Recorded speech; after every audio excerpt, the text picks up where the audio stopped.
Friends, कैसे हैं आप सब। आज हम स्टार्ट करने जा रहे हैं अकाउंटिंग टर्मिनोलॉजी। अकाउंटिंग टर्मिनोलॉजी क्या होता है, ठीक है। सबसे पहले मैं कहना चाहता हूँ अपने उन व्यूअर्स से जो हमारे चैनल की वीडियोस तो देखते हैं लेकिन अभी तक उन्होंने हमारा चैनल सब्सक्राइब नहीं किया है।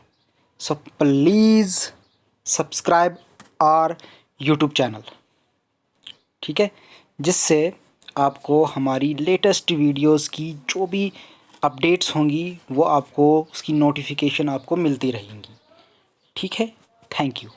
तो स्टार्ट करते हैं। अकाउंटिंग टर्मिनोलॉजी में सबसे पहली बात बिजनेस ट्रांजैक्शन।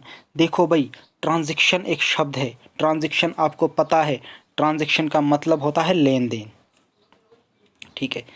अब साथ में जुड़ गया इसके बिजनेस, तो बिजनेस का लेन देन, बिजनेस का लेन देन क्या, एनी एक्सचेंज और dealing of goods or services for cash or credit by the business with any other person is a business transaction।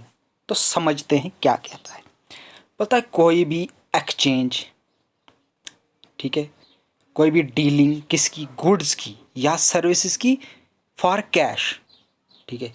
Goods की सर्विस, जैसे हमने गुड्स को बेचा, पैसे आए, ठीक है, सर्विस दी, पैसा आया, या तो पैसा आएगा या तो उधार, क्रेडिट, ठीक है, या तो क्या होगा कि पैसा क्रेडिट होगा, ठीक है, by the business with any other person, किसी भी दूसरे इंसान के साथ, is called business transaction.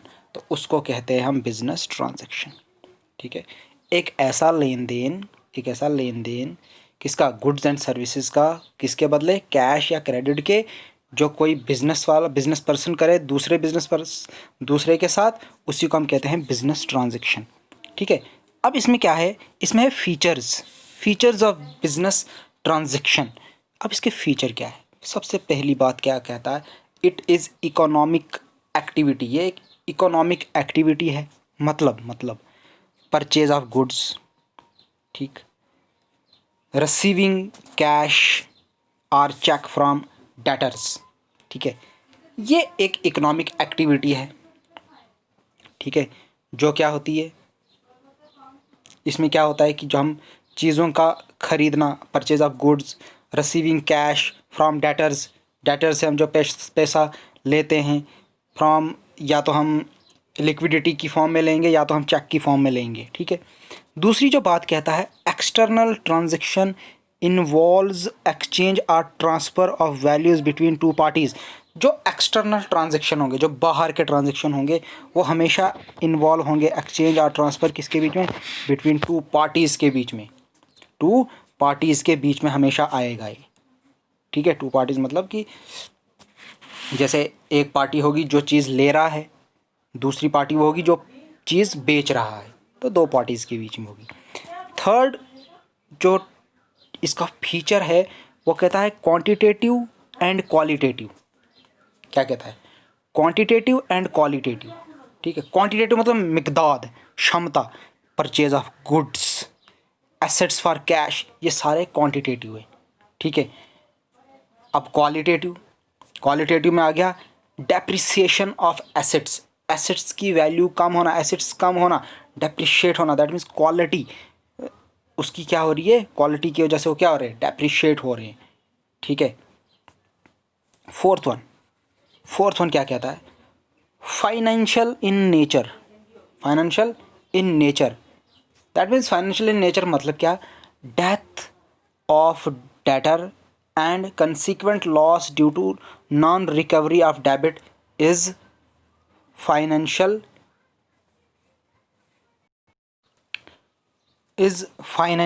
Change.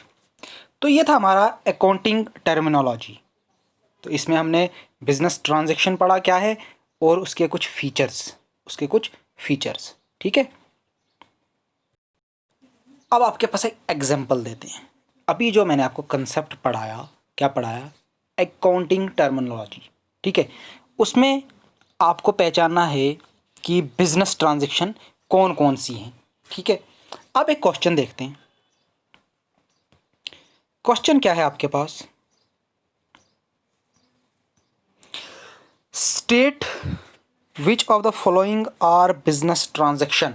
अब हमें पहचानना, देखो जब मैंने आपको डेफिनेशन पढ़ाई थी ना अकाउंटेंसी की, मैंने उसमें बताया था आपको कि सबसे पहले हमने ट्रांजैक्शन को आइडेंटिफाई करना है कि वो बिजनेस ट्रांजैक्शन है कि नहीं है। तो ये हमारे लिए बहुत ही ज़रूरी है, बहुत ही ज़रूरी है। देखो पहली बात कहता है Vikram started business with ₹3 lakh. Business start किया विक्रम ने कितने रुपए से, 3 लाख से। तो ये कौन सी ट्रांजैक्शन है, क्या ये बिजनेस ट्रांजैक्शन है? Yes, it is business transaction. ये एक बिजनेस ट्रांजैक्शन है, पहली बात। दूसरी, परचेज इक्विपमेंट फॉर कैश ₹15,000।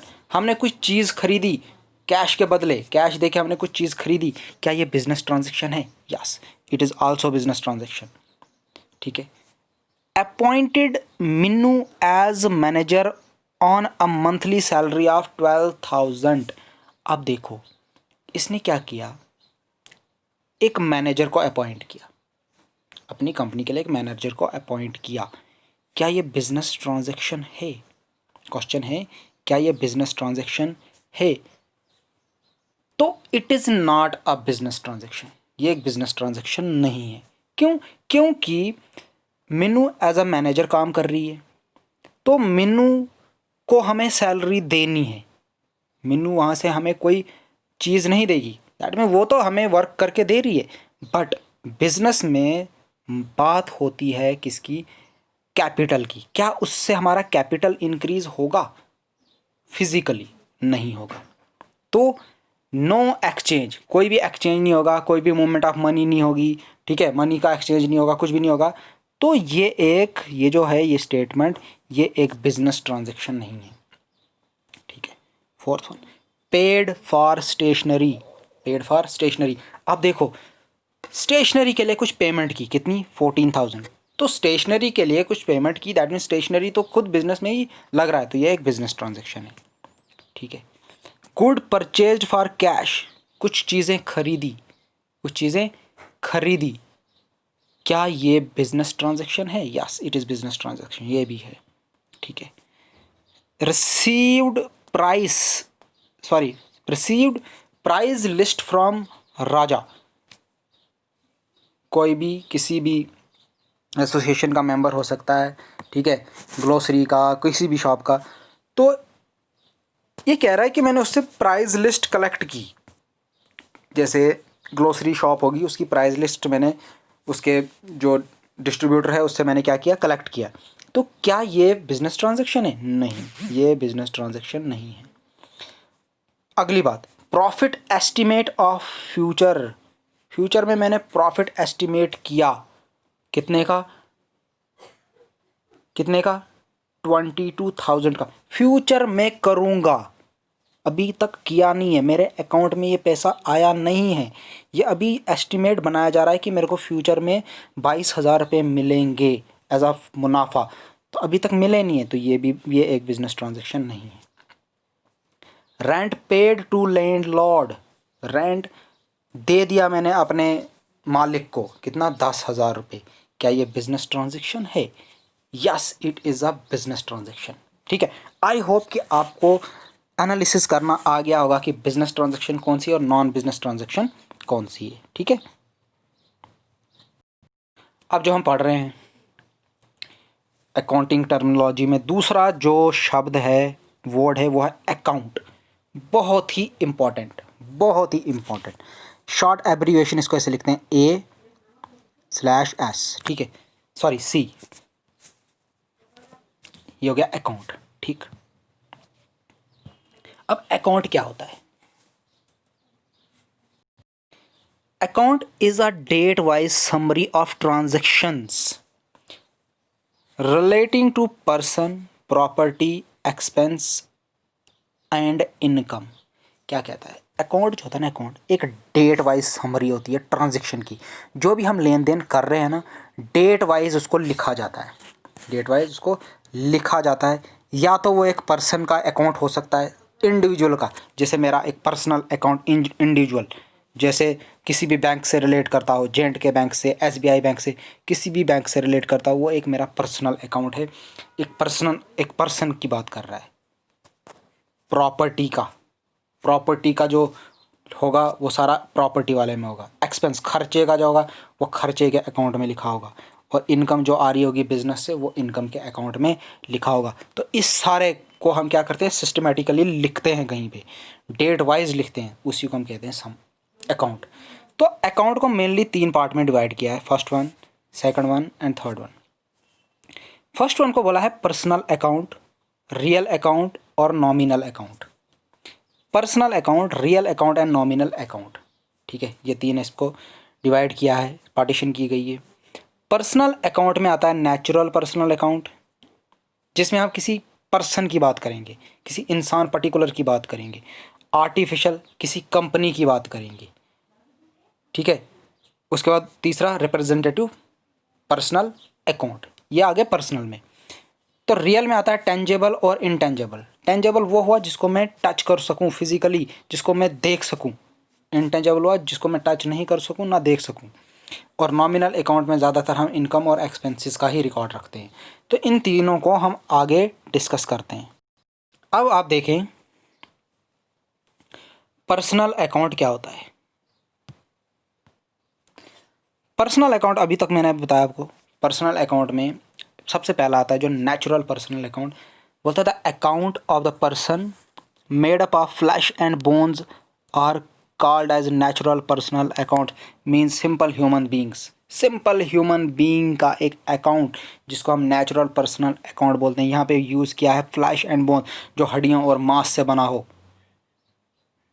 जो भी कोई इंसान हड्डियों और मांस से बना हो, उसका जो अकाउंट होगा उसको बोलेंगे natural personal account. Simply simple human beings का एक अकाउंट होगा, उसको हम कहते हैं पर्सनल, नेचुरल पर्सनल अकाउंट। दूसरा आ गया इसमें आर्टिफिशियल पर्सनल अकाउंट। अब आर्टिफिशियल पर्सनल अकाउंट में क्या होगा, ये एक अकाउंट होगा उस इंसान का जो फ्लैश और बोन से नहीं बना है, but treated as a person, but इंसान माना जाएगा। इंसान नहीं होगा, इंसान माना जाएगा in the eye of law.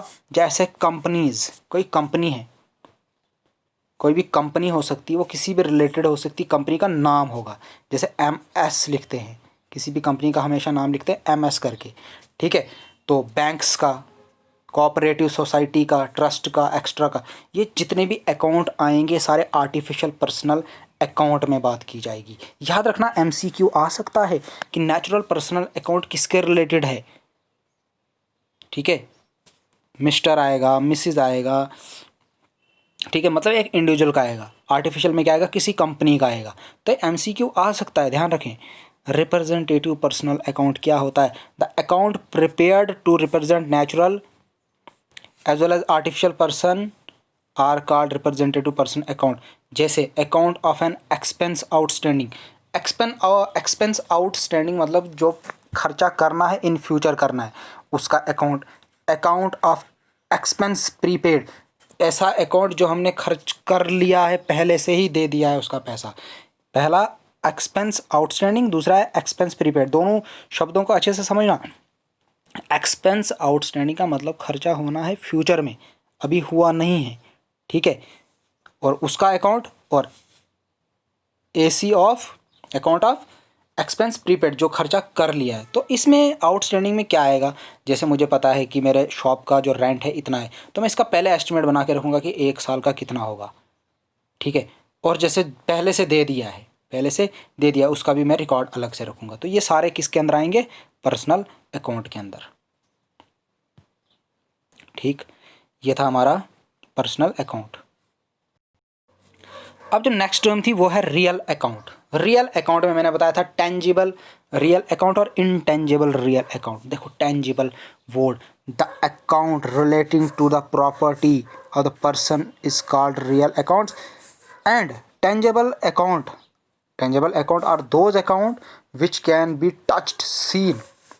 जैसे एक लैंड का अकाउंट होगा, एक बिल्डिंग का अकाउंट होगा, एक प्लांट का अकाउंट होगा, एक फर्नीचर का अकाउंट होगा, एक व्हीकल का अकाउंट होगा। दैट मीन इनको हम छू सकते हैं। जैसे लैंड जो ज़मीन है वो एक टेंजेबल एसेट है, ठीक है। बिल्डिंग है, प्लांट है, फर्नीचर है, व्हीकल से सारे हमारे टेंजेबल है, जिसको हम देख भी सकते हैं, टच भी कर सकते हैं। तो इनके अकाउंट को बोलते हैं टेंजेबल रियल अकाउंट, ठीक है। अब दूसरी बात है इनटेंजेबल रियल अकाउंट, इसका उलट क्या, the account of the properties which can't be touched or seen. ऐसे अकाउंट होंगे, ऐसी प्रॉपर्टीज़ के अकाउंट होंगे जिनको हम ना टच कर सकते हैं ना देख सकते हैं, बट कैन बी फेल्ट, महसूस कर सकते हैं, or use as a right, और एज अ राइट हम उसको यूज़ कर सकते हैं, ठीक है। अधिकार से हम उसको, हक से उसको यूज़ कर सकते हैं। जैसे goodwill, reputation of the business, business का रेपुटेशन क्या है।